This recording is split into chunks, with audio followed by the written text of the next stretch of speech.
Latinoamérica, Hispanoamérica o Iberoamérica. Pero qué confusión, ¿no? Primero, ¿a qué nos referimos cuando decimos estos tres términos? Tenemos que saber que cuando los usamos nos referimos a un término geográfico, cultural y sobre todo lingüístico. Geográfico porque abarca ciertas regiones dentro del continente americano. Cultural, ya que los países de estas regiones comparten una cultura e historia en común. Y lingüístico porque justamente los idiomas son la principal razón que diferencia a estos tres términos. Antes de seguir, te advierto que estos términos están sujetos a debate.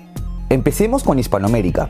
Cuando decimos este término, nos referimos estrictamente a los países de habla hispana y que antaño fueron parte del Imperio Español. Con esto, nos estaríamos refiriendo a los 19 países independientes, entre ellos México, Argentina, Colombia, Perú, Panamá, Costa Rica, entre otros, además de Puerto Rico, donde el español es cooficial con el inglés y como te mencioné en un principio, aquí entra el debate. Algunos dicen que sí, otros que no, ya que lo tildan que es aún una dependencia de Estados Unidos. Sigamos con Iberoamérica. Analicemos la etimología de esta palabra. Ibero viene de la península ibérica, que como sabemos, porque nos encanta la geografía, es la región de Europa que comprenden España, Portugal y Andorra, y en donde se hablan las lenguas ibero-romances, es decir, español y portugués. Por lo tanto, estrictamente se podría decir que este término hace referencia a los países de Hispanoamérica más el país lusoparlante de América, Brasil. ¡Wow! Ahora solo nos falta el último término, y el que podría ser el más polémico de los tres, y bueno, también el más usado, Latinoamérica. Este término hace referencia a los países donde se habla algún idioma latino o romance, que como sabemos son los idiomas que derivan del latín, es decir, aquí habría que considerar también a los países que hablan francés.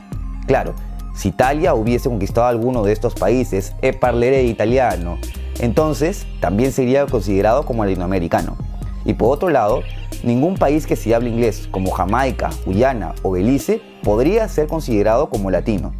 Ahora, el más cercano a incluir en esta lista sería Haití, ya que como mencioné en un principio, este término también es cultural, y Haití guarda cierta similitud con los otros países latinoamericanos, ya que su independencia fue contemporánea con la nuestra. Sin embargo, ¿qué podríamos decir de las islas que aún siguen siendo dependencia de Francia? Además de la Guyana francesa, que es incluso considerado un territorio francés de ultramar. Por otro lado, en Quebec, Canadá y Luisiana, Estados Unidos, también se habla francés. Oh, y cierto, también mencionar que en los estados de Florida, Nuevo México, Texas, California y Arizona, también el español es lengua mayoritaria.